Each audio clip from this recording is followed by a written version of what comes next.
नमस्कार दोस्तों, मैं राज पांडे। आप देख रहे हैं आरसीएन टुडे। आइए जान लेते हैं अभी की बड़ी खबर, मुख्य समाचार के बारे में।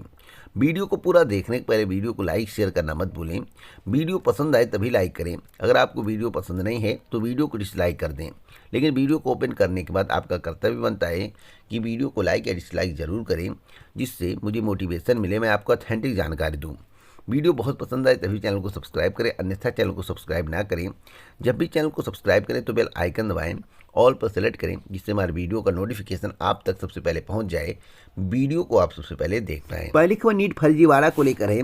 आरोपी को निष्कासित करने के लिए कुलपति को भेजा पत्र। 2 माह से जेल में बंद हैं केजीएमयू छात्र मऊ निवासी ओसामा साइद। आपको बता दें, नीट फर्जीवाड़े मामले में जिला जेल में निरुद्ध king George medical university Lucknow के एमबीबीएस छात्र ओसामा साइद को कॉलेज से निष्कासित करने के लिए कुलपति को पुलिस आयुक्त ने पत्र भेजा है। अंतिम वर्ष का रिजल्ट रोकते हुए जांच की मांग की है, तो इन पर कार्रवाई होना तय है। इन्हें निष्कासित किया जाएगा, यह भी तय है, और जांच की जाएगी। अगर जांच में बड़ा खुलासा होता है तो ये जेल में ही पड़े रहेंगे। इनको कितना दिन जेल में रहना पड़ेगा और कब बेल मिलेगा, इसकी कोई गारंटी नहीं है। साथ साथ मैं आपको बता दूं, इनका पूरा कैरियर बर्बाद हो चुका है। अगली अपडेट है प्राथमिक शिक्षक भर्ती के लिए धरना प्रदर्शन। आज आपको बताना चाहता हूं, डीएलएड बीटीसी का प्रशिक्षण पूरा कर चुके प्रशिक्षितों को नई प्राइमरी शिक्षक भर्ती का इंतजार है। इस मसले पर प्रतियोगी छात्र सोमवार को परीक्षा नियामक प्राधिकारी कार्यालय पर धरना प्रदर्शन करेंगे। प्रतियोगी छात्र नेता रजत सिंह का कहना है कि यूपी विधानसभा चुनाव की आचार संहिता लागू होने से पहले विज्ञापन आना चाहिए। आचार संहिता लागू होने में कुछ माह शेष रह गए हैं। अगर विज्ञापन जारी होने में देरी हुई तो अभ्यर्थियों को भर्ती के लिए लंबा इंतजार करना होगा। मैं आपको बताना चाहता हूं, सरकार के द्वारा कुछ भी स्पष्ट नहीं किया गया है। ना यह कहा गया है कि 2022 में भर्ती आएगी, ना यह कहा गया कि 2023 में भर्ती आएगी, ना यह कहा गया कि 24 में भर्ती आएगी, ना यह कहा गया कि 2021 में भर्ती आएगी। सरकार ने कहा कि हमने समिति गठित की है, और जो समिति गठित की गई है उसकी रिपोर्ट आएगी। छात्र और शिक्षक का अनुपात देखा जाएगा।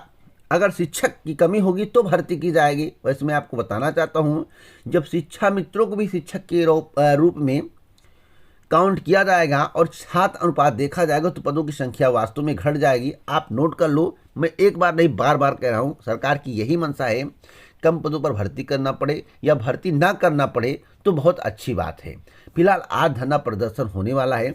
इस धरना प्रदर्शन में आप लोग शामिल हुए, शांतिपूर्वक धरना प्रदर्शन करिए, सरकार तक अपनी बात पहुंचाने का प्रयास करिए और चेतावनी दीजिए। अगर नई प्राइमरी शिक्षक भर्ती का विज्ञापन आप जारी नहीं करते हैं तो 2022 आपके लिए संकट की घड़ी होगी।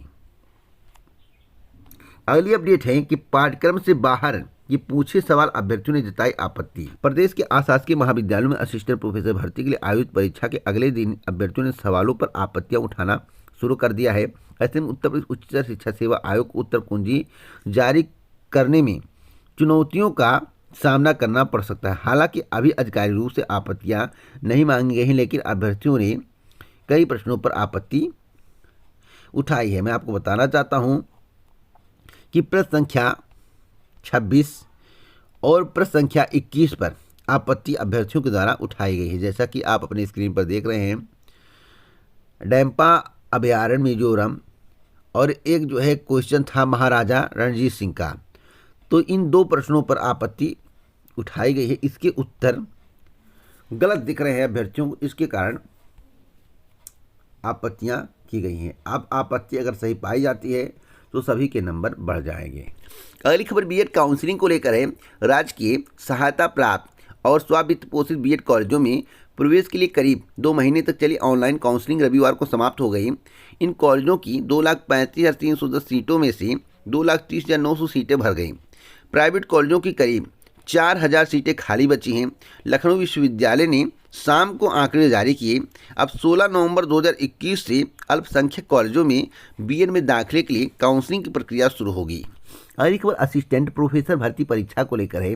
हिंदी के 5 प्रश्नों पर जताई आपत्ति। आपको बता दें, प्रश्न संख्या 61, प्रश्न संख्या 21 और प्रश्न संख्या 26 में आपके नंबर बढ़ने तय हैं। अगर साक्ष्य के साथ आयोग को अभ्यर्थियों के द्वारा आपत्ति दर्ज कराई जाती है। मैं आपसे बताना चाहता हूं कि 5 प्रश्न हैं। प्रश्न संख्या 48, प्रश्न संख्या 50, प्रश्न संख्या 61, प्रश्न संख्या 21 और प्रश्न संख्या 26, लेकिन 3 के नंबर बढ़ने लगभग तय हैं अगर अभ्यर्थियों के द्वारा आपत्ति की जाती है 21, 26 और 61 की। तो आप लोग तैयार रहिए आपत्ति करने के लिए। आपत्ति करेंगे साक्ष्य के साथ तभी आपके नंबर बढ़ेंगे। अगर आप साक्ष्य नहीं देते तो आपके नंबर नहीं बढ़ेंगे। वैसे 3 के नंबर आपके बढ़ेंगे, इतना तय है। अगली अपडेट है कि 10 साल तक मुफ्त देते रहेंगे राशन, ऐसा अखिलेश यादव का कहना है। आपको बता दें कि भाजपा के लोग बस जनता की आवाज़ दबाने व कुचलने का काम कर रहे हैं। जैसा कि आपको मालूम होगा कि 5 किलो अनाज देने के बाद भाजपा वाले कितना चिल्ला रहे हैं। भाजपा वाले करें कि फ्री में राशन पा रहे हो, अब क्या चाहिए। तो मैं आपसे बताना चाहता हूं, अखिलेश यादव ने कहा अगर हमारी सरकार बनती है तो हम 10 साल तक फ्री राशन देंगे। भाजपा 5 महीने फ्री राशन देगी, 10 महीने फ्री राशन देगी, हम 5 साल तक फ्री राशन देंगे। अगर पुनः सरकार बनी तो 10 साल तक फ्री राशन देंगे। तो मैं आपको बताना चाहता हूं कि अखिलेश यादव कैसे राशन दे पाएंगे। भाजपा बहुत बड़ा काम कर रही है, भाजपा फ्री राशन दे रही, भाजपा उसी का गुणगान कर रही है। तो अखिलेश यादव ने आज तक जितना भी वादा किया है 90% वादा पूरा किया। उनका मैनिफेस्टो पिछला उठाकर देख लीजिए, जो जो उन्होंने कहा था वह सभी पूरा कर दिए थे। आज उनका बड़ा दावा है कि 10 साल तक मुफ्त राशन देंगे। अगर मुफ्त राशन देंगे तो गरीबों का कल्याण होगा, इतना तय है। तो जितने भी गरीब हैं अखिलेश यादव के समर्थन में आ जाएंगे। लेकिन राशन देने के बाद चिल्लाना नहीं है। अगर अखिलेश यादव के द्वारा भी दोबारा प्रचार प्रसार किया जाएगा राशन का तो ये भी सत्ता से बाहर हो जाएंगे। बस एक बार सत्ता में आ पाएंगे, राशन देने के बाद शांति से बैठे रहेंगे, अपने काम पर ध्यान देंगे, विकास पर ध्यान देंगे, तभी इनका कल्याण होगा। नहीं तो इनको भी सत्ता में नहीं आना है। तो भाजपा चिल्ला रही है तो भाजपा जा रही है, क्योंकि भाजपा चिल्लाने का काम करती है, दिखाने का काम करती है। और जो दिखाने का काम करेगा, चिल्लाने का काम करेगा, वह सत्ता में नहीं रह पाएगा ज़्यादा समय तक। और जो काम करेगा, जनता के हित में सोचेगा, विकास के बारे में सोचेगा, वही सत्ता में बना रहेगा। तो हो सकता है कि 2022 में पुनः अखिलेश की सरकार आ जाए, हो सकता है। अगर अखिलेश की सरकार आती है तो 10 साल तक गरीबों को मुफ्त राशन मिलेगा। अगली अपडेट है कि बीएचयू में 11 महीने में 2 बार विज्ञापन, 8 महीने के बाद मिले 28वें कुलपति के सामने शांतिमय माहौल, समय से परीक्षा परिणाम की होगी चुनौती। पहली बार आईआईटीएन कुलपति बीएचयू को मिले हैं। आपको बताना चाहता हूं, आईआईटीएन गांधीनगर के निदेशक प्रोफेसर सुधीर कुमार जैन बीएचयू के पहले कुलपति होंगे जो आईआईटीएन हैं। वह आईआईटी गांधीनगर में निदेशक के पद पर लगातार तीसरी बार सेवा दे रहे थे। इसके पूर्व आईआईटी बीएचयू, वर्तमान में आईआईटी बीएचयू के निदेशक रहे प्रोफेसर राजू संगल को कुलपति पद का कार्यभार ग्रहण करा दिया गया है। तो आईआईटीएन आपको मिला है, बहुत खुशी की बात है। अगली खबर, बोर्ड परीक्षा फॉर्म तिथि बढ़ने से छात्रों को राहत। यूपी बोर्ड की हाई स्कूल इंटरमीडिएट की परीक्षा फॉर्म भरने की तिथि बढ़ने से छात्र राहत महसूस कर रहे हैं। अब तक 8 नवंबर 2021 तक अंतिम तिथि निर्धारित की गई थी। इसके बाद भी बहुत सारे अभ्यर्थी फॉर्म नहीं अप्लाई कर पाए थे, विद्यार्थी फॉर्म अप्लाई नहीं कर पाए थे, जिसके कारण आवेदन की तिथि को बढ़ा दिया गया है। अब माध्यमिक शिक्षा परिषद की ओर से ऐसे छात्रों को 20 नवंबर 2021 तक फॉर्म भरने का मौका दिया गया है। अगली अपडेट टीजीटी पीजीटी भर्ती को लेकर है। 27,000 पदों पर नई भर्ती की मांग चल रही है। 27,000 पदों पर नई भर्ती का विज्ञापन जारी होगा या नहीं जारी होगा अभी स्पष्ट नहीं है। चयन बोर्ड पर अभ्यर्थियों ने प्रदर्शन किया और ज्ञापन सौंपा। मैं आपसे बताना चाहता हूं कि टीजीटी पीजीटी का अध्याचन अभी उत्तर प्रदेश माध्यमिक शिक्षा सेवा चयन बोर्ड को प्राप्त नहीं हुआ है। न शासन की तरफ से कोई आदेश मिला है। हाँ, आदेश मिलता है और अध्याचन प्राप्त होता है तो जरूर भर्ती आएगी, लेकिन नवंबर दिसंबर में भर्ती आने की संभावना कम दिख रही हैं। अगर शासन का दबाव रहा, शासन के द्वारा प्रक्रिया को आगे बढ़ाया गया और अध्याचन भेजा गया और चुनाव के मद्देनजर भर्ती का विज्ञापन जारी कर दिया गया तो बहुत बड़ी बात है। नहीं तो भर्ती आने वाली नहीं है इस वर्ष। हाँ, चुनाव के बाद भर्ती आएगी, इतना तय है। तो आप तैयारी करते रहिए।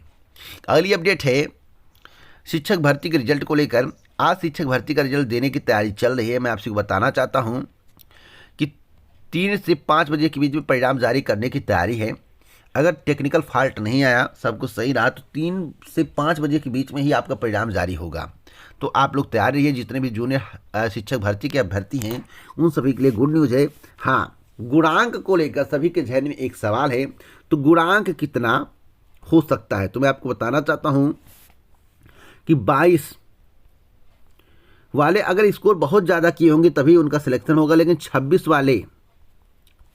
वाले अगर 117 से लेकर 122 का स्कोर किए होंगे तो उनका चयन सुनिश्चित है। और कैटेगरी वाइज जो भी कटाव था इस चैनल के माध्यम से आपको बताया गया था, गुणांक भी बताया गया था। आपको बताना चाहता हूं कि जो भी गुणांक होगा अचंभित करने वाला होगा। साथ साथ यह भी मैं आपको बता देना चाहता हूं कि इस सब्जेक्ट पर बहुत कुछ निर्भर करेगा। तो आप लोग वेट करिए, शाम तक आपको परिणाम देखने को मिलेगा अगर टेक्निकल फॉल्ट नहीं आता है। और जैसे ही परिणाम आएगा आपको अचंभित करने वाला कटाव देखने को मिलेगा, गुणांक देखने को मिलेगा। अगली अपडेट है कि सीडीएट परीक्षा में अंक गणित ने उलझाया, एनडीए में गणित के सवालों ने दी राहत। इस तरह रहा सामान्य ज्ञान का पेपर। आपको बताना चाहता हूं कि सामान्य ज्ञान का पेपर सही था, लेकिन मैथ्स जो इसमें पूछा गया था वह उलझाने वाला था, अभ्यर्थियों का कहना है। अगली अपडेट 69,000 शिक्षक भर्ती को लेकर है। 69,000 शिक्षक भर्ती के अभ्यर्थियों के लिए बड़ी खबर है कि 69,000 शिक्षक भर्ती के शिक्षकों की प्रमाण पत्रों की जांच के निर्देश दे दिए गए हैं। 69,000 शिक्षक भर्ती के अभ्यर्थियों के प्रमाण पत्रों की जांच होगी। इसके तहत जिले में 65 शिक्षकों की तैनाती हुई थी। जांच में गलत प्रमाण पत्र मिलने पर कार्रवाई की जाएगी। एक और महत्वपूर्ण खबर मैं आपको देना चाहता हूं कि यूपीएससी के द्वारा जो पीईटी की परीक्षा कराई गई, जो परसेंटाइल जारी किया गया है, जो स्कोर कार्ड जारी किया गया है, उसके आधार पर कितने अंक वाले लेखपाल भर्ती में अप्लाई कर पाएंगे। तो मैं आपसे बताना चाहता हूं 60 से लेकर 65 वाले तैयारी शुरू कर दें। 60 प्लस वाले तैयारी अभी से शुरू कर दें। 60 प्लस वाले जितने हैं उनको मौका मिल सकता है, आयोग इस पर विचार कर रहा है। तो आप लोग जो है अपनी तैयारी जमकर करें। आगे कोई अपडेट मिलेगी तो इस चैनल के माध्यम से दी जाएगी।